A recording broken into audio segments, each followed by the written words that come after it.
Man kapoya pinga chuken ma mananga kita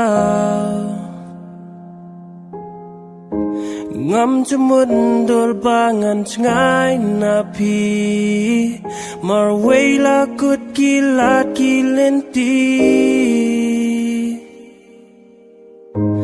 Cingkulal baro kilas sep Kisulong le no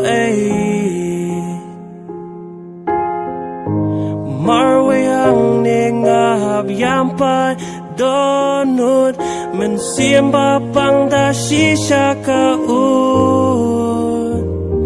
Nganom kles shisha Kentien ba pilak leyanga Nganya ide tang ya pi Wala pi ngay na nga